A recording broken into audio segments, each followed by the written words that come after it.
All right, everyone, back in my garage. We got a super busy day. I only have a couple days to work on my JZX before I leave for a long weekend. A couple things I'm doing before I head out of my garage to do some errands, get some hardware and everything else that I have to do. Got my turbo oil drain fitting here that I got from a company called Rally Road. I just searched Google for Dash 10 GT Garrett turbo fitting. That's who came up. They were the cheapest, so I got one of those. And now I was just checking the thread pitch on the turbo with my thread checker. It is a M8 by 1.25. I also measured the length of the hole, or the depth I should say, with my digital caliper here. I got the depth checker right here, measured it with the fitting on there. I think it's up to like 26 millimeters, so I think I'm gonna get like an 18 to a 20 millimeter button head bolt, two of them, so I can get this thing attached. For the drain on the oil pan, I ordered a Dash 10 fitting from Drift Motion out in California, and that should actually be showing up today. Tracking says in both of the fittings, this one from Rally Road as well as the one from Drift Motion, they both have this really nice O-ring in there.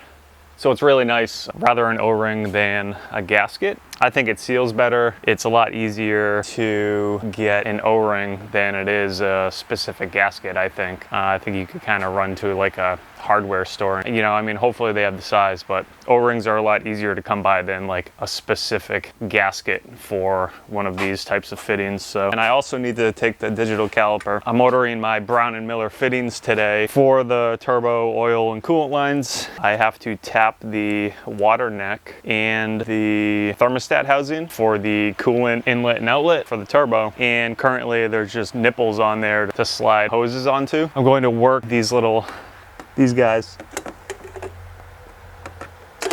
I'm gonna work those out and then tap them for proper size NPT. I don't know yet because I haven't measured it. And then I need to order some NPT to Dash 6 fittings from Brown & Miller when I order all my lines and my crimp fittings and everything. So yeah, I'm gonna measure those. Then I should be good here in the garage and run out and get all the stuff I need to continue working on this thing today. Also, I think I showed it earlier when I pulled the clutch off. Oh, I also ordered a rear main seal from Toyota. Bunch of oil, dirt built up all in the back of the block, running up onto the head a little bit. So I'm gonna stop by our power washing work truck that has some degreasing soap in it. Really cuts through grease. Gotta spray a bunch of soap up on the block, scrub it, and hose it down, get it all cleaned up. I also ordered a clutch from RHD Japan. Ended up going with an ORC 659D. D is for dampening for springs in the clutch discs, or discs plural. I ended up getting it's a twin disc. So anyway, all right, I've been rambling on enough. Let's get to work.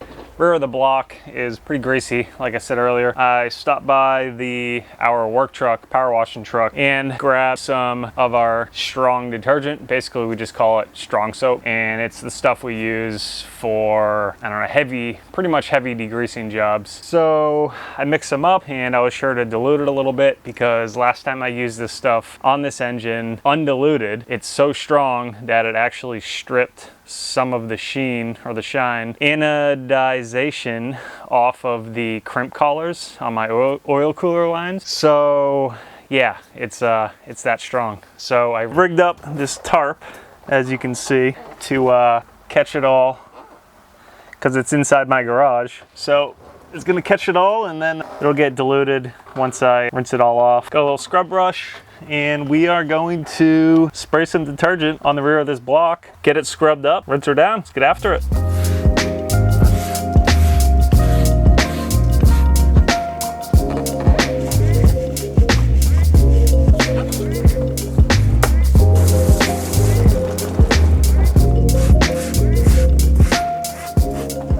All right, so I got the block all cleaned up, all the oil and grease and grime off of it, and it looks pretty freaking awesome.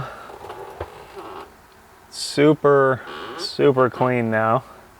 Came out really well. So when I was taking out my clutch, I saw that whoever installed the clutch previously had broken a flywheel bolt off in the crank. As you can see here, right here, this guy. So I got to deal with that. I got to get that out before my new twin plate clutch comes from RSG Japan. I just picked up some new carbide bits, borrowed this die grinder here from my brother. Going to just smooth it out a little bit, try and get it flat, maybe even a little recessed, so it's much easier to drill a hole in the center of the bolt and then tap in an easy out or a screw extractor, in this case a bolt extractor, get that sucker out.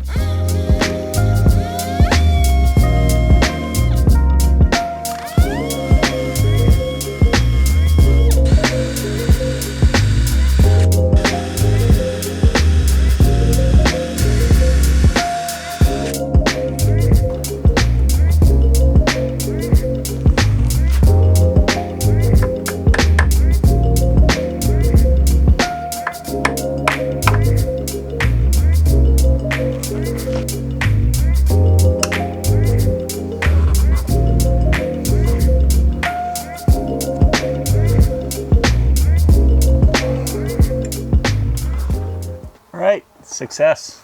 Got the sucker out.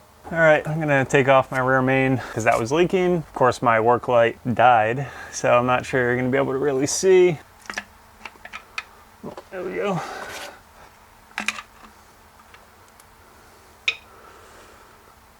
Got it out. Now I'm gonna clean up around the block and the crank, get it ready to put the new one on. Like I said, my work light died, so I'm just using the light on the impact here. So moving on to installing the Walbro 450 fuel pump that I have. I already took the rear seats out of the JZX here and gained access to the fuel pump. Took off the lines, unplugged it, got it out of here. And here I am. Already got the fuel pump off, the stock one. I was actually pretty curious whether I had an upgraded one already, because it's definitely not unusual for a car in Japan to already have an upgraded fuel pump. I was not that lucky. So anyway, I got a 450 Walbro here that I am going to install on this, and honestly I don't think I've ever installed a fuel pump, not even way back on my 240 back in like 2010. Anyway, yeah, gonna get to it, gonna figure it out. Let's go.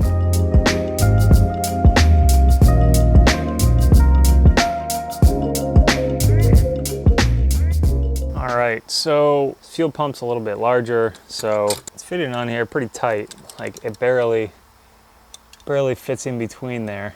So I'm just gonna lop off one of the barbs here and make it a little bit shorter. And I'm just gonna do it with a super sharp, brand new blade. So it'll make a nice clean cut. Got that little barb off there, so it still has one barb, a little bit to grab. Now it is not so tall. And I can fit the hose back on there, like so.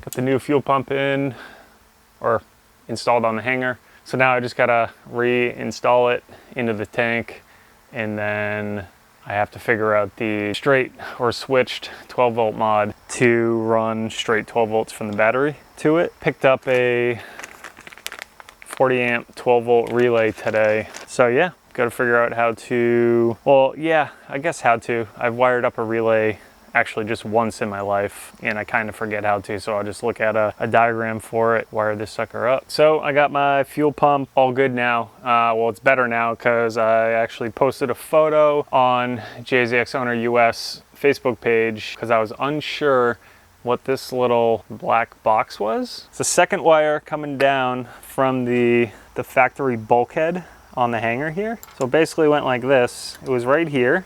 It's right like that. And then this went up to the factory bulkhead right here. And then another power wire ran down to here. This was up here, and this ran down to the pump. And then this black box was teed into here, up here. And then this was just riveted right there. So anyway, I don't know whether I could delete that or not. So I posted a photo up, and a couple people commented and said, you don't need it. So I don't need it. And then I also decided to get rid of the factory wire going up to the bulkhead. I just put in a larger 14 gauge wire. The factory wire is held on by a rivet, so I just took a drill bit, drilled out the rivet, and got a piece of M5 hardware and a nut, put an eyelet on the end of the 14 gauge wire, bolted it to the factory bulkhead, and hopefully that's good. Some people are saying that the factory wiring can't handle the voltage or the amperage. Don't fully understand. I haven't look too far into it, but I think I'm going to be good for now. And then I also have a relay here that I've been doing some research on, and I finally found this dude who's done it and posted it on YouTube already. Go figure. And so I'm just gonna hang this relay right here probably, and then this runs up and over to the fuel pump hanger, which I haven't put back in the tank yet. So signal comes in into this plug to signal to turn the pump on. So I'm gonna wire in a signal to signal power to the relay. My battery's already in the trunk here, so I'm just gonna run power right from here right to the relay. I mean, I'll explain it a little bit more in depth when I have it wired in, but basically that's the 12 volt mod, as they call it, for your fuel pump, because the way the factory fuel pump relay is, it doesn't send constant 12 volts. It fluctuates for whatever reason. I think to maybe not overheat the pump or the wiring or something. I honestly don't know. I don't know a ton about wiring, and I actually want to learn more, so I'm going to, but at this moment that's all I know. So we're gonna get this relay wired up, which is not very difficult. There's plenty of diagrams online or how-tos, because I forget, because I've only done it once before. So anyway, let's get this thing wired up. All right guys, so I just finished up installing the fuel pump, or the hanger, back into the pump, buttoned up the 12 volt fuel pump mod here with a relay. What I did was I snipped this blue and black wire and 87 circuit coming off the relay right here, went into the blue and black wire going up and around into the hanger on the other side of the fuel tank, and then the 86 circuit coming from the relay here went back into the blue and black wire into this plug, and then 85 is just a ground. I grounded it right there, and I'm pretty lucky, and my battery is already located into the trunk.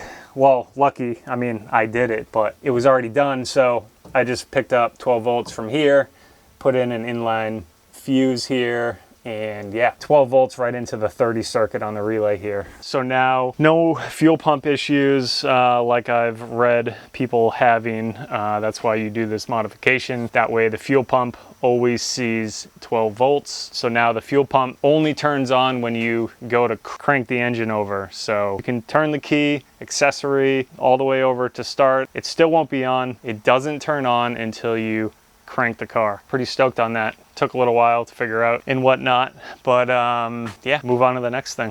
Let's go.